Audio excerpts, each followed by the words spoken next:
It was a crisp, sunny afternoon in Warren County, Georgia, a place where the rural expanse whispered of solitude and secrets. My girlfriend Camelia and I were exploring these quiet stretches of the state, contemplating a life far removed from city clamor, partly to satisfy her lifelong passion for equestrian pursuits. A barn for her beloved horses was a must.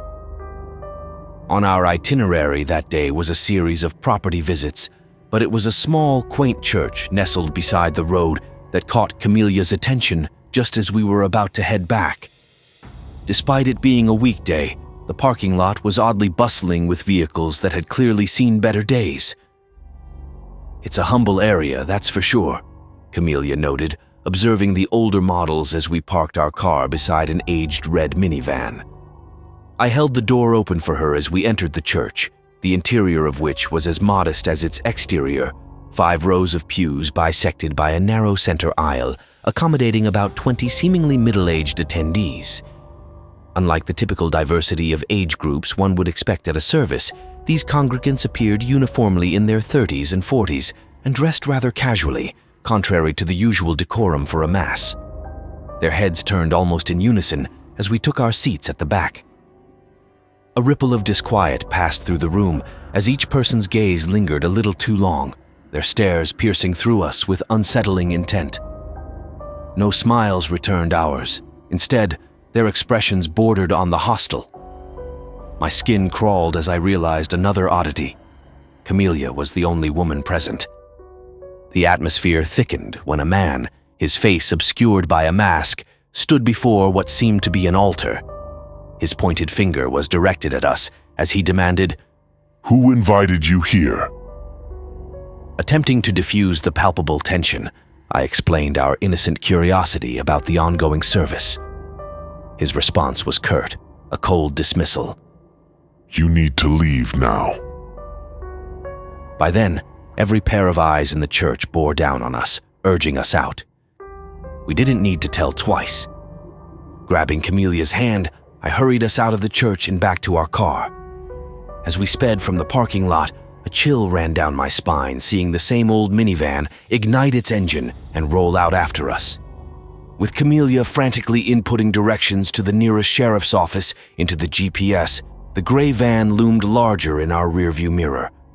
It wasn't aggressively close, but it was persistent. Only when we pulled into the sanctuary of the sheriff's parking lot did the van continue down the road, disappearing from sight. We didn't linger in Warren County after that. The unnerving experience had soured our interest. Home never felt more welcoming, yet the questions plagued us during the long drive back. What sort of meeting had we stumbled upon? Why follow us, and why gather in broad daylight? Most unsettling of all, why was the church door left unlocked for strangers to enter? That day in Warren County remained an eerie, unanswered riddle, a chilling reminder that sometimes the quietest places hide the darkest secrets. It was shortly after Jason moved to Lexington, South Carolina, that Brian and I decided to visit him. Having been close friends throughout school, the 3 of us were eager to reunite. The weekend promised a break from monotony, but it delivered much more, an unforgettable encounter with the unknown. As we explored the picturesque forest and countryside near Jason's new home, we stumbled upon a scenic river. The tranquil beauty of the riverbanks belied the adventure that awaited us. We followed the winding river, losing track of time and direction until the absence of civilization sounds enveloped us in a growing unease. Desperate to find our way back, we hoped to come across a telephone to call Jason's parents. But the only path available was one that led further along the river. Our journey took an eerie turn when we arrived at a secluded old church built from weathered red bricks, surrounded by overgrown bushes and a dirt parking lot. The church, isolated and wrapped in silence, seemed untouched by time. In the parking lot, a row of 4 white or once white cars from the 70s or 80s, possibly Novas, sat abandoned, their tires flat or missing, covered in layers of dirt and rust. The sight was unsettling, but the faint sounds of gospel music and singing emanating from within the church offered a sliver of hope. Perhaps someone inside could help us. Relieved, yet cautious, we approached the church. Its structure was dilapidated, hinting at decades of neglect. We peeked inside and saw about 24 people dressed in their modest best, their attire reflecting their humble means.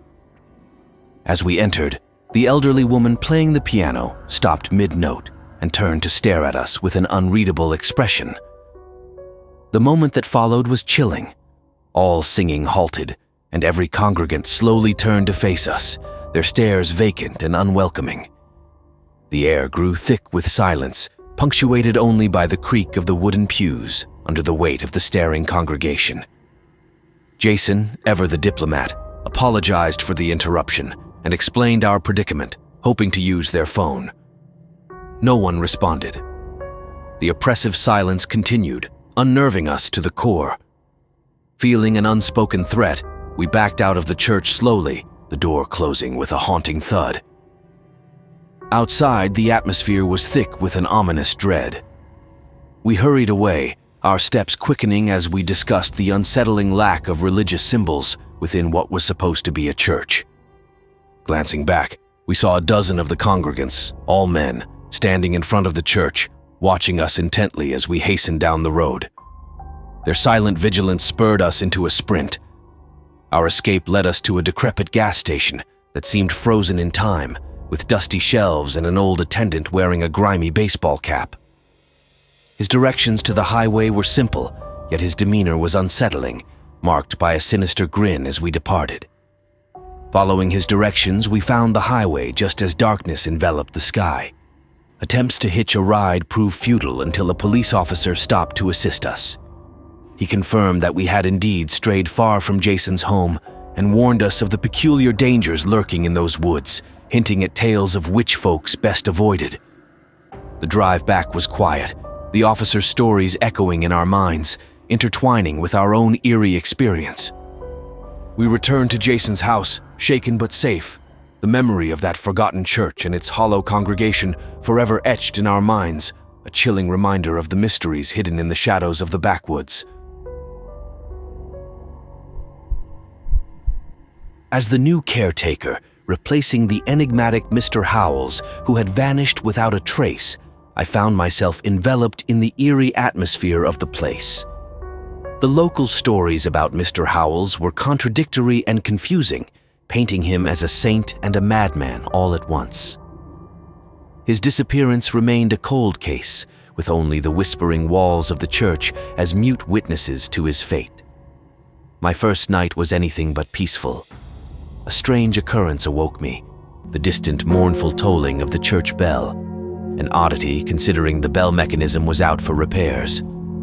Compelled by a mix of curiosity and dread, I ventured through the moonlit corridors towards the bell tower, its door mysteriously ajar.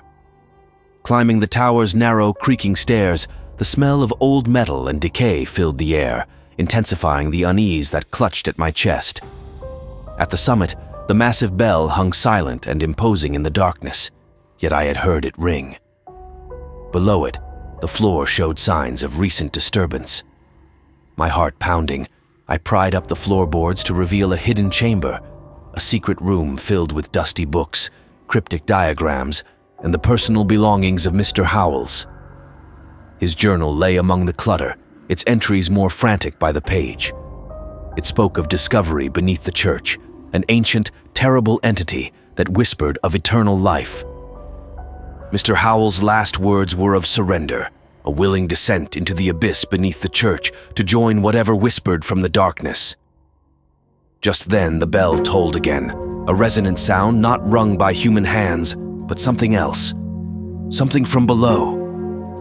Panic took hold as I fled the tower, the oppressive silence of the church now a tomb of dread. I stumbled into the graveyard, the mist twisting like spirits in the moonlight, the silent church looming behind me, guarding its dark secrets.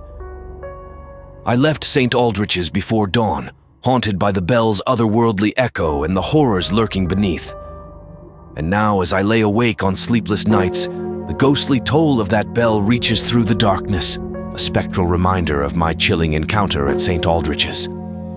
The whispers of eternity still beckon, and I fear the day they call me back to the shadows of that cursed church.